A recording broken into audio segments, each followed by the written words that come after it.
What's up, everyone? Welcome back to another episode of the CaliKidOfficial Podcast. This is episode number 31, so let's get right into it. So this past weekend we had UFC 252.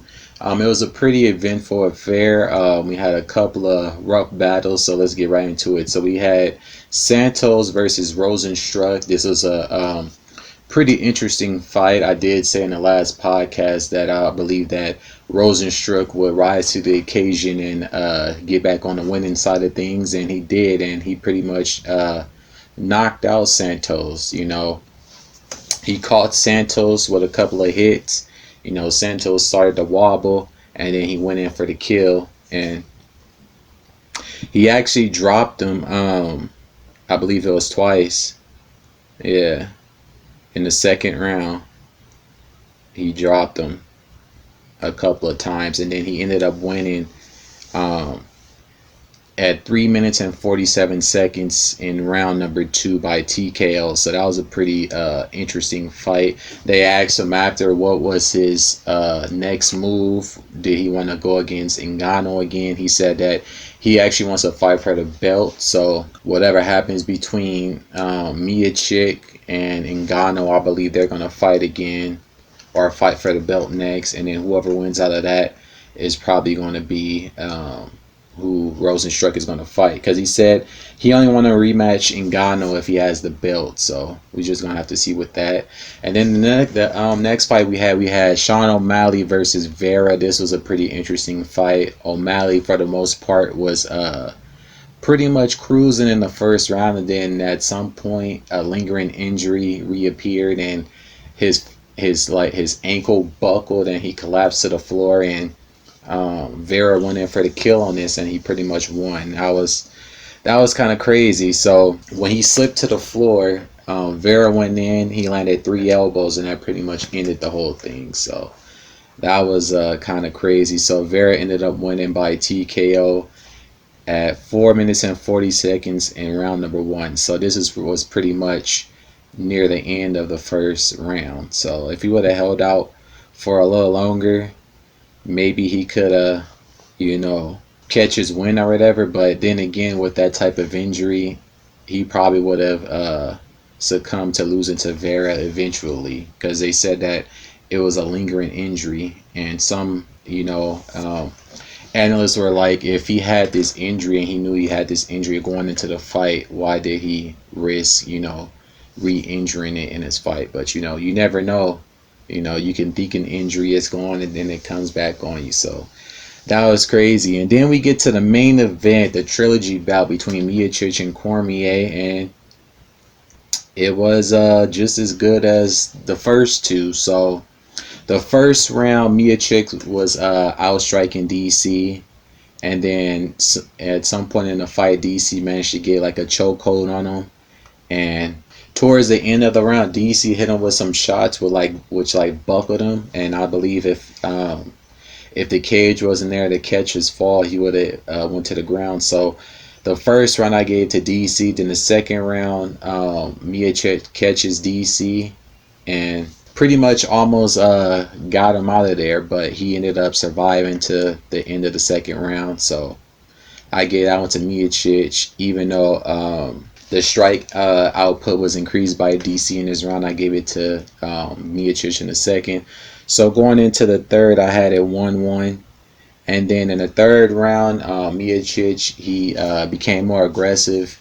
And at some point, he eye poked DC. And then from then on, that pretty much hindered DC for most of the fight, because he could only see out of one eye, because his left eye was pretty much black, as he said.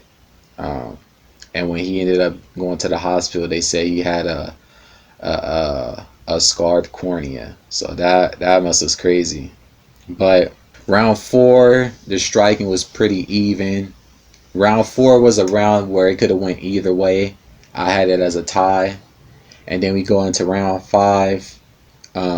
Stipe, he landed more shots, but DC was landing more headshots, and I gave that one to DC. But the judges ended up having it 49-46, 49-46, and 48-47. So 2 judges had miocic winning, I believe, what is that? 4 out of 5 rounds. That's crazy.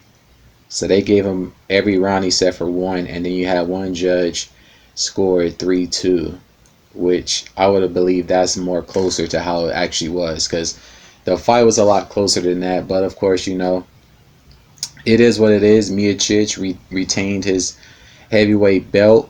John Jones announced that he's going to be moving up to heavyweight. He's already relinquished his light heavyweight title, so he says when he comes back, he's going to be fighting for heavyweight. So that should be interesting, because John Jones pretty much didn't beat everybody in the light heavyweight division. There's not really anybody there for him. Jones, then him moving up to heavyweight, we get to see a Jones Ngannou, a Jones Miocic, and Jones is very nimble and strong, so this should be pretty interesting when he does return. But that's pretty much that for the UFC. But moving on from that, we had the first round of the NBA playoffs.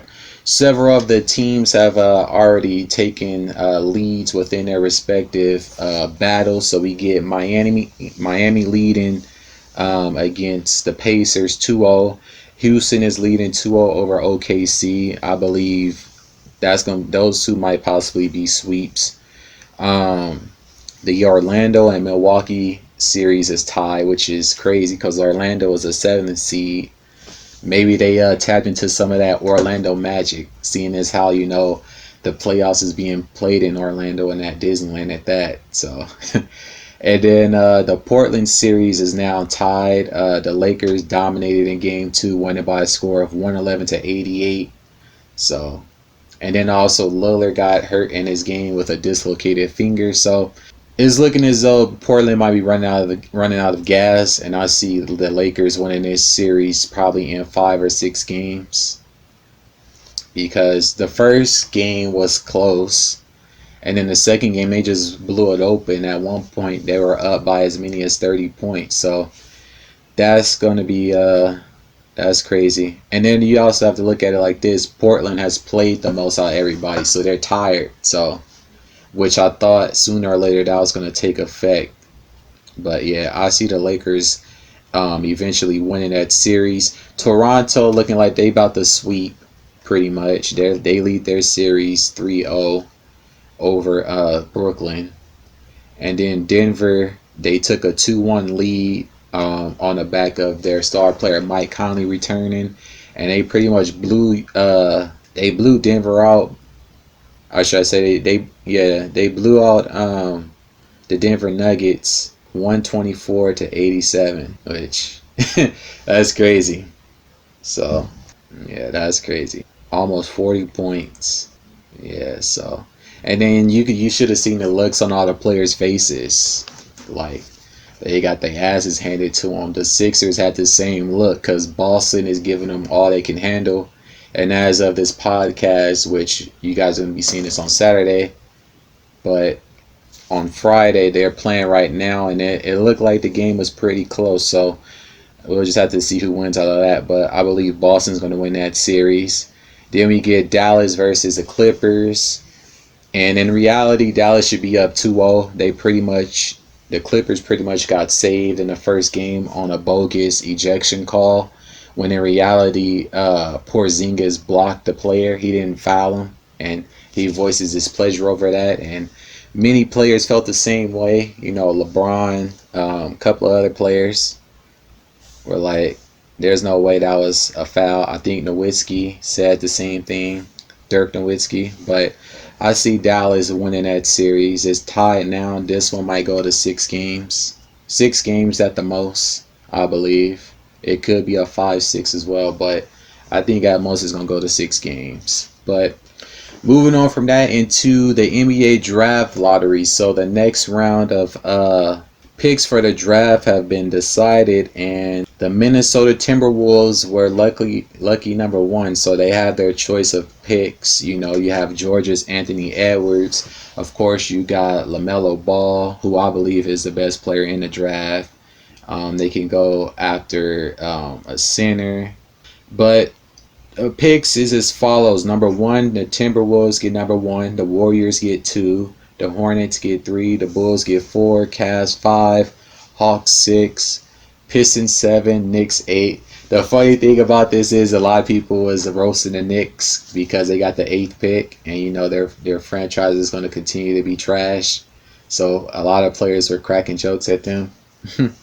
And then you get the Wizards at 9, the Suns at 10, the Spurs at 11, the Kings at 12, the Pelicans at 13, and the Celtics at 14. So a lot of people have Anthony Edwards going number 1. Some have James Wiseman, who's a center, going to the Warriors, but I think the Warriors probably going to draft LaMelo Ball. But Anthony Edwards, he's from Georgia. He's a guard, 6'5". LaMelo, he's 6'7", so he can play the 1, the 2, and the 3. So that gives you some versatility right there. They have Golden State picking him up. That would be interesting.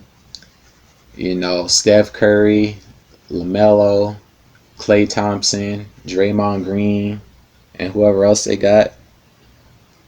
And then he can also fill in, and let's say Curry go to the bench. You still have somebody capable of scoring on their own on the floor. So that would be deadly. That would be interesting. They got the Hornets drafting James Wiseman at center, 7'1". Some think that the Warriors might take him, but really I'm interested to see where LaMelo go. You know, I've been following his career for a minute. You know, ever since they came out with the Ball in the Family show, I've been following, you know, that entire family. I know Jello is in the G League on the OKC team, so he's still developing his game. Sooner or later, he might get called up because he has shooting ability as well. I think he just has to work on his conditioning and stuff like that. But before before that incident happened in China, he was shaping up to, you know, go through the college system and probably be a top 10 pick. But, you know, things happen. But I think eventually he's going to make it on somebody's roster. But, yeah, that should be interesting. That should be interesting. You know, the Ball family is getting the last laugh now because all 3 of the sons is in the NBA.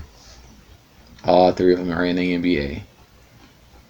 And then from what I've heard as like a rumor, all 3 of the sons are on board with the Big Baller Brand Company too, which that's a smart move. You know, you about to have one son get drafted again, so of course that's gonna bring the kids that follow him into wanting to buy his gear and merchandise and stuff. So that would be a perfect storm. But overall, this is pretty cool. It's always funny though. The Knicks. Like, don't nobody want to play for the Knicks because it's a poorly ran franchise. Nobody wants to play. But moving on from that, Flint, Michigan, there's been a settlement awarded to the citizens affected in the form of $600 million, which is crazy because it's like still to this day, the situation still hasn't been resolved, but yet they have money to pay the citizens that have been affected by this incident. Like, why couldn't they put that money into giving them fresh drinking water, and they have to line up just to get fresh water, which is crazy. But it says Flint residents line up for miles to get bottled water. The state of Michigan and other defendants have reached a $600 million settlement in the Flint water crisis lawsuit that will provide hundreds of millions in payments to the city residents. The settlement will establish a court-monitored victims' compensation fund that will provide the direct payments to the Flint residents. Nearly 80% of the money will go to those who were younger than 18 at the time of the crisis, according to a news release from the interim Coley Class Council for Victims of the Water Crisis. Residents in Flint raised concern about the water more than half a decade ago, often voicing jugs with discolored water at local leaders. Yeah, that's rust and all types of chemicals. All water got, you know, all types of metals and chemicals in it. There's actually this website, I can't think of it right now, but there's this website where you can type in your address or whatever, or your zip code, and it shows you all the different chemicals and stuff that's been found in your water. I think it's like EPA.org or something like that. It says this partial settlement is the result of 5 years of litigation and 18 months of court supervised negotiations. Like, that's crazy. Y'all got that much money. Why couldn't y'all put that into your water infrastructure? That right there speaks to the lack of leadership at the top. It always starts at the top. It's a poorly run city. Water unsafe for public use. Flint, once home to one of the nation's largest General Motor plants, fell into an economic decline beginning in the 1980s. Yep, that's because all of those car manufacturers and stuff decided to ship the jobs overseas. And then those same companies are getting tax breaks, even though their factories and their products aren't made in the U.S. The state of Michigan ultimately took over the city's finances in 2011 after an audit projected a $25 million deficit. That's crazy. But at least, they're getting money, but it still haven't solved the problem. It still hasn't solved the problem. That's crazy. It still hasn't been solved, but at least something has been done, I guess. That's crazy. But moving on from that, Meg Thee Stallion has basically took to the internet to basically tell on Tory Lanez, saying that he shot her and this, that, and the third. So we're gonna get really deep into this because this entire situation is crazy to me. So basically, behind the scenes, both of their publicists have been making inroads to combat each other's should I say actions within this event. Meg is the only one that's really spoken out about it, and there's been a lot of inconsistencies in what's been said. She said one thing, and then later on it's become something else. Like, when we first heard about this, there was some type of argument. Kylie told them to leave. They got in a car. She got shot while she was in the car, and then after that, she said she stepped on glass, and then after that, it was, oh, I got out the car, walked away, then I got shot. So, and then the other thing I don't get is, if you got shot, why would you get back into the car with somebody that shot you? That don't even make any sense. But a lot of things have been floating around. So apparently, Tory and Meg's friend were seeing each other or had feelings for each other or something like that, and then at some point the friend got the COVID and she was out of the scene, and then shortly after that Meg and Tory hooked up, which I pretty much knew that with those pictures and videos that they were showing on the internet. So they were smashing. So pretty much I'm believing the argument was about them two smashing Tory. It got out of hand and somebody reached for the gun and shot her, whether it was Tory or whether it was her friend, who knows. But in all honesty, she shouldn't have said anything. She should have let the entire thing play out in court, because the attorneys on his side is going to use the inconsistencies, in her story, to poke holes in her story, and ultimately, try to tarnish her side in the case. But, and then you got people calling her snitch and stuff like that. Another thing, you can't be saying you're a savage and you're ratchet and this, that, and the third, and then you get on the internet and do that, because the term savage, that's not a civilian term. That comes with something else. So can't be saying all of that. And then of course, you got people canceling Tory, but I think it's hypocritical to do that before all of the facts is out there. Yes, she got shot or whatever, but you should wait until you have all the information. And then she showed pictures of her foot, and it's looking more like a scrape than anything. I think if it was like a direct, bullet wound, it would have looked worse. What I think happened is, whoever shot the gun, the bullet's fragmented and it caused it to do that. this entire situation is unfortunate. And then of course, you know, you get 6ix9ine listening to her music talking about she my new favorite rapper, because of course, you know, he snitched, so he just trolling with that. But this entire situation is messy to me, very messy. And if it comes out that things didn't play out how she's saying it is, it's gonna be even worse. So we just gonna have to wait and see with the case, because the LAPD says that her injuries are consistent with that of being scratched with glass or whatever, not that of a bullet of a bullet injury or whatever, or a gun injury. So, but this whole shit is crazy, if you ask me.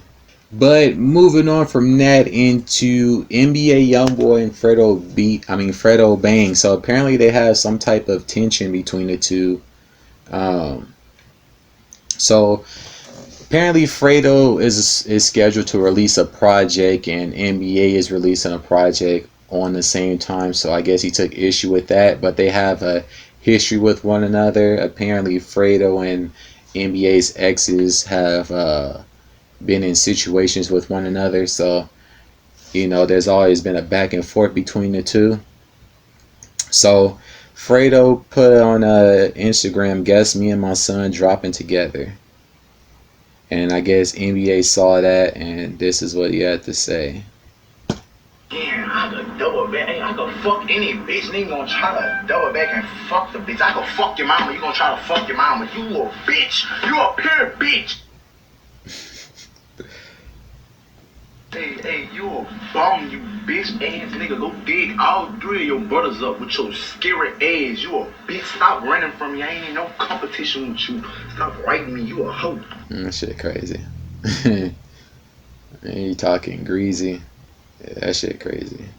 Fredo had posted something too, but I don't see it no more. Maybe they got taken down. But hopefully, you know, things don't escalate. We don't need no more people dying over senseless drama. But moving on from that, NBA put out a picture, and it looks eerily similar to Roddy Ricch's album cover. And of course, you know, you have people point that out. And as they say, imitation is the biggest form of flattery, and that's what this looks like right here. So if you look at both pictures, they both wearing black long sleeve. They both got on the same chains, the same look, and the same shading. So this is a blatant ripoff of Roddy Ricch's album cover. But they're saying this is just a photo that he just put out there to let his fans know about his upcoming album. But if this turns out to be his album cover too, that's going to be crazy. But Roddy Ricch has since spoken on the situation, and he says, it's only one Roddy Ricch. And I've been fuck with dude, so don't make it about him. I'm just tired of all this comparing shit. And they still can't get over how he copied it from the hair to the shirt to the chains. Yeah, like that vest is crazy. It's funny if you ask me. But moving on from that, JayZ is apparently still not over either, because he continuously trolls Nas by releasing music. Every time Nas puts out a project, Jay decides to put music out as well, and this has been going on for quite some time. So right here it says, just in, JayZ and Pharrell Williams are dropping a collab single tonight titled Entrepreneur. JayZ has stepped on the last 3 Nas album releases. This is getting weird. Literally every time Nas drops an album, JayZ drops something. And that's true. He's been doing that for forever. Dropping at the same time as Nas. There's an image too. Let me see something. Pull that image up. Alright, here we go. So this is the image right here. So as you can see, dating all the way back to 2001. Nas puts out Stillmatic, December 18, 2001. Jay puts out Unplugged, same day. Nas puts out Street Disciple, JayZ puts out Collision Course. Nas puts out his greatest hits, Jay puts out American Gangster. Nas puts out Nasir, Jay puts out the Everything Is Love project with his wife a day later. Nas puts out the Lost Tapes 2. Beyonce and JayZ puts out the Lion King soundtrack. So he hasn't gotten over Ether, so he's basically been trolling him this entire time, which I think is petty. And it shows you who really won in that beef between those two.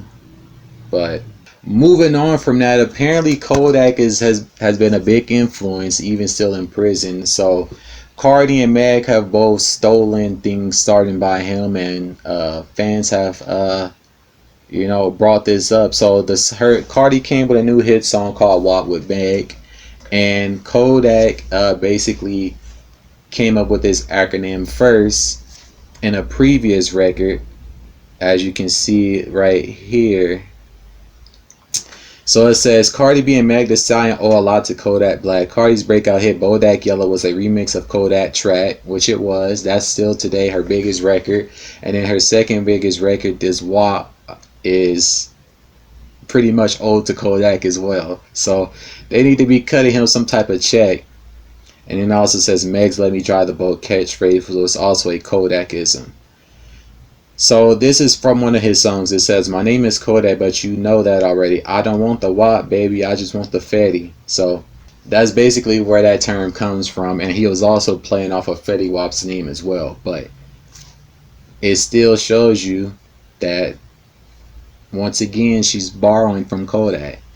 Because those two records that she put out, Press and Money, wasn't doing nothing. So they had to come with the overdrive of sex appeal with this new record. And then of course we go to the Drive the Boat thing that people associate with Meg, but was really started by Kodak. It says Kodak's been locked up for at least the next couple of years, but he seems to have access to Instagram. In his pen, he's been defending his legacy from the likes of Meg Thee Stallion. When Meg was on Strahan, Sarah, and Kiki, the three-headed host gave her credit for the phrase "drive the boat," and she didn't object. Yeah, people always taking people's stuff. Meg does rap "Let Me Drive the Boat." However, as Kodak pointed out in his Instagram post, he was the first hip-hop figure to utter "drive the boat" in an aquatic clip that went viral. He says, I really want to go bad on Little One, but I'm keeping this shit pretty. He captioned the clip of Meg staying silent when others credited her with the line. We can't blame Kodak objecting. He doesn't have a lot to do all day. Let me drive the boat. They stupid. But he was on an actual boat too. But yeah, Kodak, his influence is still ringing out, and hopefully things progress in his case, because it's looking like they're trying to railroad him over these charges that they got him in there for. But that's going to pretty much do it for this week's podcast. I appreciate you all for tuning in. Before you go, be sure to leave a like and a comment below. If you're listening on Spotify, Anchor, and everywhere else, I also appreciate you all for tuning in. And until the next episode, stay healthy and peace.